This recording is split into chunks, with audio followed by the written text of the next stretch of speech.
Hello everyone, this is Nilesh Kumar Gupta and you are watching NG physics classes. शुरुआत करते हैं। कल हम लोग ट्रू फॉल्स पढ़ रहे थे, है ना। 7 तक हमारे ट्रू फॉल्स निपट गए थे। आज हमें आगे बढ़ना है उससे, राइट। तो तैयार हैं हम सब लोग आगे की कहानी की तरफ। चलिए शुरुआत करते हैं।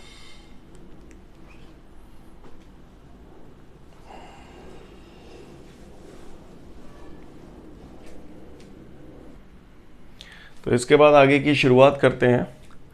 इसमें हमारे सामने जो दे रहा है अगला क्वेश्चन, ट्रू फॉल्स चल रहे थे, कहाँ गए। 7, हाँ, संधारित्र का उपयोग यहाँ तक हो गया था। अगला कह रहा है समांतर प्लेट संधारित्र की धारिता प्लेटों के क्षेत्रफल पर निर्भर नहीं करती है। बताओ भैया, सत्य या असत्य।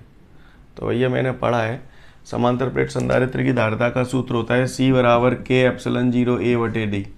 बोलो भैया, सही बोल रहा हूँ। तो संधारित्र की जो धारिता होती है प्लेटों के क्षेत्रफल पर निर्भर करती है कि नहीं करती, आप बताओ। करती है, और वो कह रहा है कि नहीं करती। तो सत्य होगा या असत्य होगा? असत्य होगा। बात समझ में आई? आगे बढ़ूं? ओके। इसके बाद अब आपके सामने वो अगला क्वेश्चन बोल रहा है, समांतर प्लेट संधारित्र की प्लेटों के बीच परावैद्युत माध्यम रखने पर माध्यम का ध्रुवण हो जाता है। बताओ भैया, समांतर प्लेट संधारित्र की प्लेटों के बीच परावैद्युत माध्यम रखने पर माध्यम का ध्रुवण हो जाता है। ये बात समझ में आ रही है आपको? अरे वही परावैद्युत ध्रुवण, पर ध्रुवीय परावैद्युत और अध्रुवीय परावैद्युत का ध्रुवण हो जाता था जब उसे भारी विद्युत क्षेत्र में रखते थे। बोलो, धनावेश विद्युत क्षेत्र की दिशा में चले जाते थे, ऋणावेश विद्युत क्षेत्र की विपरीत दिशा में चले जाते थे। तो होता था कि नहीं होता था? तो वही तो कहानी थी। अगर आपको याद हो तो इधर देखो सभी लोग ध्यान से। जैसे ये समांतर प्लेट संधारित्र मैं बोर्ड पे बना रहा हूँ, गौर से देखिएगा। ये मैंने समांतर प्लेट संधारित्र बनाया, ठीक है। इसमें इस प्लेट पर धनावेश होता था, इस पर ऋणावेश होता था। विद्युत क्षेत्र की दिशा धन से ऋण की ओर होती थी, याद है। अब मैं इसमें कोई परावैद्युत माध्यम रख दूं। परावैद्युत माध्यम में छोटे छोटे परमाणु होते हैं, धन ऋण, है ना, होते हैं कि नहीं होते? बोलो भैया। अब जैसे ही विद्युत क्षेत्र में रखूंगा तो ये जितने भी धनावेश हैं वो विद्युत क्षेत्र की दिशा में सेट हो जाएंगे, ऋणावेश विद्युत क्षेत्र की विपरीत दिशा में सेट हो जाएंगे। तो ये कुल मिला के कैसे सेट हो जाएंगे? ऐसे ही तो सेट हो जाएंगे, धन सारे इधर और ऋण सारे इधर। इसी को ही तो हम परावैद्युत का ध्रुवण बोलते हैं। बोलो भैया, क्लियर। यानी वो कह रहा है कि जब किसी परावैद्युत माध्यम को समांतर प्लेट संधारित्र की प्लेटों के बीच में रख दिया जाता है तो उसका ध्रुवण हो जाता है। तो ये सत्य हुआ या असत्य हुआ? सत्य हुआ। बात समझ में आ रही है?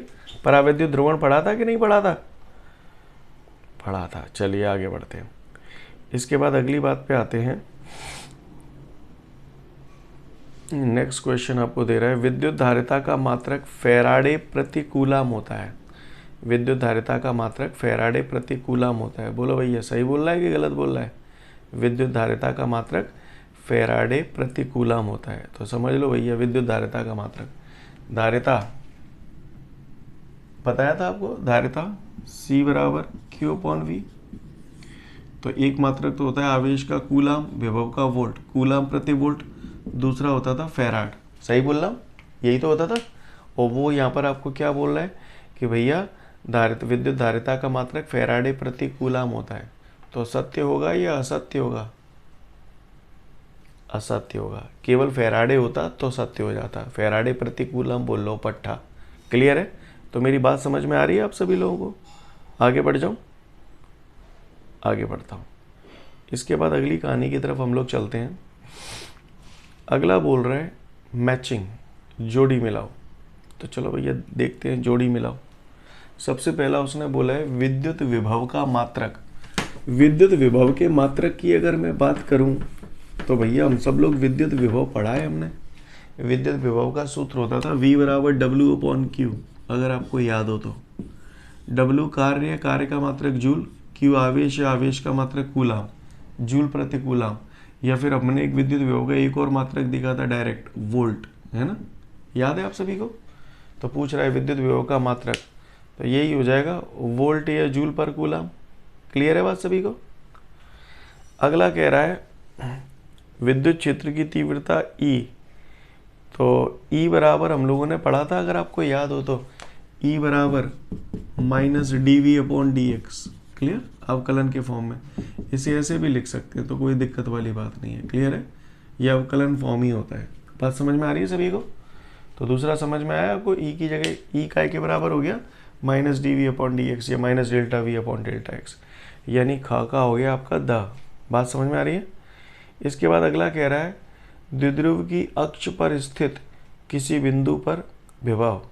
तो भैया अगर आपको याद हो तो विद्युत द्विध्रुव के कारण अच्छी स्थिति में स्थित किसी बिंदु पर विद्युत विभव निकाला था अपन ने, अच्छी स्थिति में।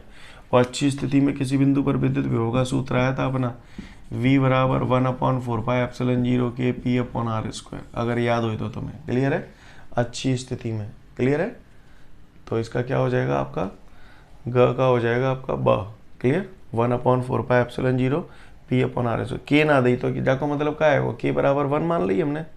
सीन क्लियर है? इसके बाद घ दे रहा है विद्युत क्षेत्र में गतिमान आवेश का त्वरण। ये मैं आपको समझाता हूँ ये कैसे आया, ठीक है। इसको रोक देते हैं घ वाले को। इसके बाद ड, दो बिंदु आवेशों के निकाय की विद्युत स्थितिज ऊर्जा। तो भैया स्थिर विद्युत स्थितिज ऊर्जा को सूत्र बताओ तो 1/4πε0 के Q1 Q2/r। बोलो भैया, सीन क्लियर है? बात समझ में आ रही है? तो ये तो यहाँ तक तो क्लियर है। अब जो विद्युत क्षेत्र में गतिमान आवेश का त्वरण पूछ रहा है वो आपको समझा दूँ। वैसे इसके बाद जो अगला चैप्टर शुरू होगा है ना, उसमें 1-2 दिन में आपके सामने आ जाएगा ये वाला ये जो ऑप्शन है ना।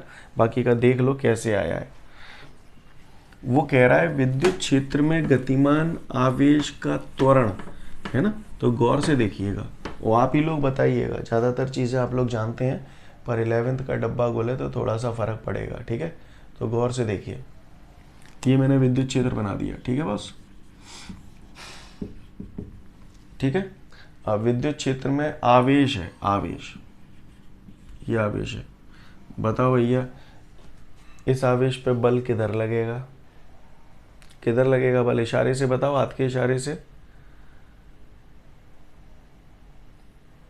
किस तरफ? अब जालंग लगेगो कि जालंग लगेगो? पाठक जी बोलो, कौन सी लंग लगेगो? जालंग लगेगो, है ना। क्योंकि कई लोग ये सोचे जहाँ पे कोई चिन्ह तो लगो ना ने धन है ना ऋण है, को बात ना चिन्ह लगो तो हमेशा कौन सा मानते हैं? धन ही तो मानते हैं।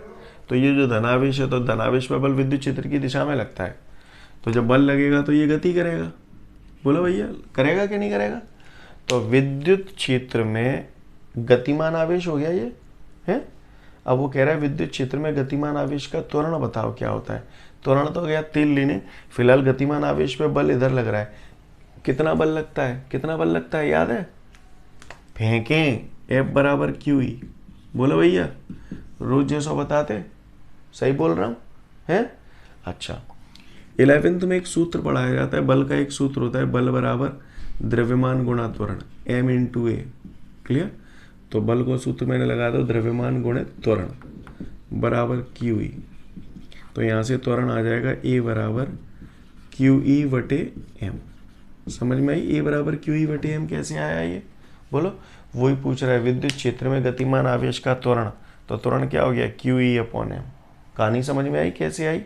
बोलो, चाहो तो इसे नोट कर सकते हो, कर लो इसे नोट फटाफट।